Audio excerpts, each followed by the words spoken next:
7 వారాల వెంకటేశ్వర స్వామి వారి వ్రతం. 7 రకాల నైవేద్యాలు. 7 ముత్తైదులకు తాంబూలం. 7 భోజనం. అసలు ఈ 7 సంఖ్య వెనుక ఉన్న రహస్యం ఏంటి? నేను నా 7వ వారం పూజలో ఈ నియమాలన్నీ ఎలా పాటించాను?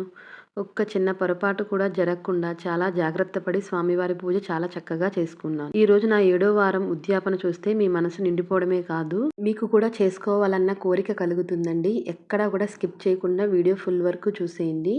ఏమైనా డౌట్స్ ఉంటే కనుక నా కింద కామెంట్ సెక్షన్లో తప్పకుండా కామెంట్ చేయండి. Welcome back to my channel yours Haniram. Let's get into the video. 7 వారాలు నా జీవితంలో ఎదురైన అనుభూతులు, ఆ స్వామి చూపిన దారి కేవలం నా ఒక్కదానికే కాదు, ప్రతి ఒక్కరికి కూడా ఒక కొత్త ఆశనిస్తుంది.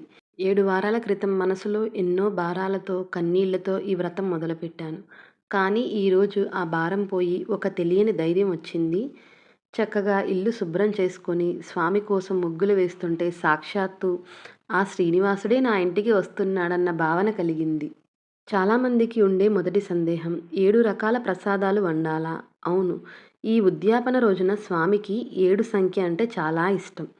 నేను తెల్లవారుజామునే లేచి ఆ స్వామి నామస్మరణతో పవిత్రంగా వంటగదిలోకి వెళ్ళి 7 రకాల నైవేద్యాలు సమర్పించాను. కష్టాల్లో ఉన్నప్పుడు కన్నీళ్లు తుడిచేవాడు, ఒంటరిగా ఉన్నప్పుడు వెన్నంటే ఉండేవాడు, ఆ 7 కొండలవాడే అని నమ్మి మొదలుపెట్టిన ప్రయాణం ఈ రోజుతో పూర్తవుతుంది. చూడండి, నా స్వామి రూపం ఎంత బాగుందో కదా! స్వామికి నామం పెడుతుంటే నా కష్టాలన్నీ ఆయన పాదాల దగ్గర పెట్టినట్టు అనిపించింది. ఈ 7వ వారం వ్రతం కదా, చాలా ప్రత్యేకంగా 7 రకాల పువ్వులతో స్వామివారిని అలంకరించుకొని, ముఖ్యంగా తులసి దళాలతో నిండుగా స్వామిని అలంకరించుకున్నాను. దీపం వెలిగించినప్పుడు ఆ కాంతిలో స్వామి నవ్వుతున్నట్టు అనిపించింది. అది నా భ్రమ కాదు, నా నమ్మకం. ప్రతి వారంలాగే ఈ వారం కూడా ముందుగా వినాయకుడి పూజతో స్టార్ట్ చేసి స్వామివారికి అభిషేకించుకొని పిండి దీపారాధన చేసుకొని, అదేవిధంగా స్వామివారికి తులసి దళాలతో కానీ, అక్షతలతో కానీ, స్వామివారికి పుష్పాలతో కానీ, స్వామివారి అష్టోత్తర శతనామావళి చదువుకొని, అమ్మవారికి కుంకుమతో అష్టోత్తర శతనామావళి చదువుకున్నానండి. మీరు కూడా ఈ విధంగా చేసుకోవచ్చు.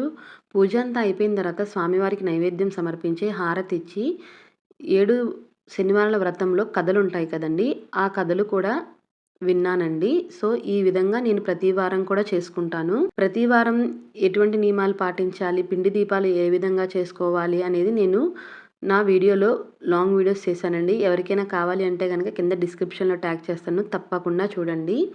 కానీ ముఖ్యంగా నేను చెబుతున్నది ఒకటండి, 4వ వారం పూజలో నా జీవితం ఒక మలుపు తిరిగింది. ఆ స్వామివారి లీలలు మీకు తెలుసుకోవాలని ఉందా? మీకు ఎవరికైనా కావాలి అంటే కనుక కింద డిస్క్రిప్షన్లో ట్యాగ్ చేస్తాను, తప్పకుండా చూడండి. ఈ 7 వారాల వ్రతం నాకు నేర్పింది ఒక్కటే, మనం నమ్మకంతో ఒక అడుగు వేస్తే ఆ దేవుడు మన కోసం 10 అడుగులు ముందుకు వేస్తాడు. మీలో ఎవరైనా బాధలో ఉన్నా, సమస్యలతో సతమతం అవుతున్నా ఒక్కసారి ఆ స్వామిని నమ్మి ఈ వ్రతం చేయండి. నా అనుభవంతో చెప్తున్నాను, మీ జీవితం ఖచ్చితంగా మారుతుంది. ఈ వీడియో చూస్తున్న మీ అందరికీ ఒకటే చెప్తున్నాను, ఆ వెంకటేశ్వర స్వామి ఆశీస్సులు మనందరికీ కూడా కలగాలని మనస్ఫూర్తిగా కోరుకుంటున్నానండి. అష్టోత్తరం చదువుతున్నంతసేపు సాక్షాత్తు ఆ శ్రీనివాసుడు నా ఎదురుగా ఉన్నట్టు అనిపించిందండి. పద్మావతి లక్ష్మీదేవి సమేత వెంకటేశ్వర స్వామి వారు నా ఎదురుగా ఉండి నాతో పూజ చేయించుకుంటున్నట్టు అన్న భావన కలిగింది. మన సబ్స్క్రైబర్స్ చాలామంది చెప్తున్నారండి మన వీడియోస్లో కింద, మేము ఈ పూజ చేసుకుంటున్నప్పుడు స్వామి నాతో మాట్లాడుతున్నారు, నా ఎదురుగా నుంచున్నారు, కలలోకి వచ్చి నన్నే చూస్తున్నారు అని. మీరు కూడా తప్పకుండా ఈ పూజ చేసుకోండి, స్వామివారి ఆశీస్సులు అందరికీ ఉంటాయని నేను చెప్తున్నాను. ఇప్పుడు అతి ముఖ్యమైన ఘట్టం, 7 ముత్తైదులకు తాంబూలం ఇవ్వడం. ఎందుకు 7కే ఇవ్వాలి? ఆ 7 నేను ఎలా ఎంచుకున్నాను? తాంబూలంలో ఖచ్చితంగా ఉండవలసిన వస్తువులేంటి? నేను ఆ 7 లక్ష్మీ స్వరూపులుగా భావించి ఆహ్వానించాను. వారికి తాంబూలం ఇచ్చేటప్పుడు నా మనసుకి కలిగిన ఆ తృప్తి ఎక్కడా కూడా దొరకలేదండి. అటువంటి ఆనందం కలిగింది. ముఖ్యంగా నేను తాంబూలంలో తమలపాకులు, 2 వక్కలు, పళ్ళు, పసుపు, కుంకుమ, కాయిన్స్ ఈ విధంగా ఇచ్చానండి. ఇంకా మీరు కావాలంటే పుష్పాలు, జాకెట్ ముక్క, గాజులు ఈ విధంగా ఇచ్చుకోవచ్చండి.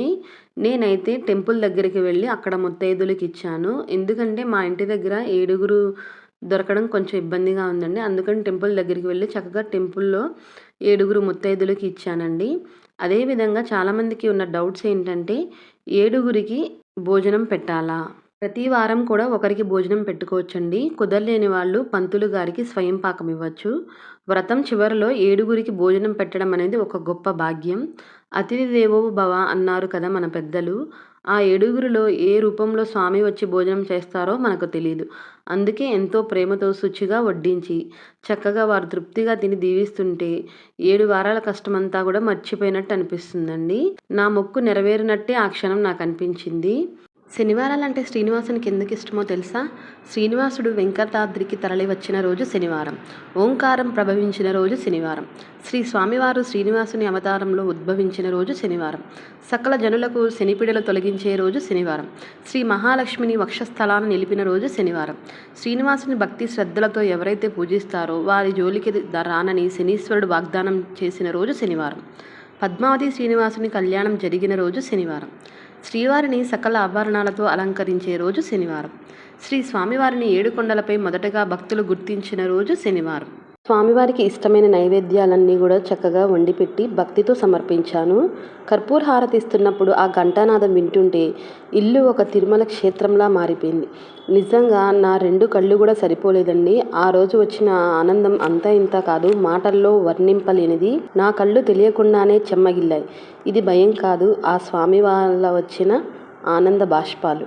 నిజంగానే మన సబ్స్క్రైబర్స్ కూడా చాలామంది చెప్తున్నారండి, 7 శనివారాలు పూజ చేసుకున్న తర్వాత కోరిక నెరవేరింది, స్వామివారు కలలోకి వచ్చి కనిపిస్తున్నారు, దర్శనం ఇస్తున్నారు పూజ చేసుకునే టైంలో. సో ఇవన్నీ కూడా వింటుంటే నాకు చాలా సంతోషంగా ఉందండి. మీరు కూడా 7 శనివారాల వ్రతం చేసుకుంటే కనుక మీకు ఎటువంటి అనుభవాలు కలిగినాయో నా కింద కామెంట్ సెక్షన్లో తప్పకుండా కామెంట్ చేయండి. చూశారు కదా నా 7 శనివారాల వ్రతం ఎంత వైభవంగా, ఎంత ఎమోషనల్గా సాగిందో. నియమాలు ముఖ్యం కానీ అంతకంటే మీ మనసులో ఉన్న భక్తి ముఖ్యం. మీరు కూడా ఈ వ్రతం చేయాలనుకుంటే ఏమాత్రం ఆలస్యం చేయకండి. ఆ స్వామి మిమ్మల్ని ఖచ్చితంగా ఆదుకుంటారు. ఈ వీడియో చూస్తున్న మనందరికీ కూడా ఆ వెంకటేశ్వర స్వామి ఆశీస్సులు కలగాలని మనస్ఫూర్తిగా కోరుకుంటున్నానండి. మీకు గనక ఈ వీడియో నచ్చినట్లయితే కింద కామెంట్ సెక్షన్లో తప్పకుండా గోవిందా గోవిందా అని టైప్ చేయండి. ఇంకేమైనా డౌట్స్ ఉంటే కనుక నన్ను కింద కామెంట్ సెక్షన్లో తప్పకుండా కామెంట్ చేయండి. అదేవిధంగా మన ఛానల్లో వెంకటేశ్వర స్వామివారి వ్రతకల్పం స్వయాన తిరుమల తిరుపతి దేవస్థానంలో వేంచేసిన స్వామివారు సెలవిచ్చిన వెంకటేశ్వర స్వామివారి వ్రతకల్పం గురించి నేను 2 వీడియోస్ అప్లోడ్ చేశానండి. ఒకటేమో ఏ విధంగా ఎటువంటి నియమాలు పాటించాలి, రెండోది నా వీడియో చూస్తూ కూడా మీరు డైరెక్ట్గా ఇంట్లో పూజ చేసుకునే విధంగా నేను అప్లోడ్ చేశానండి.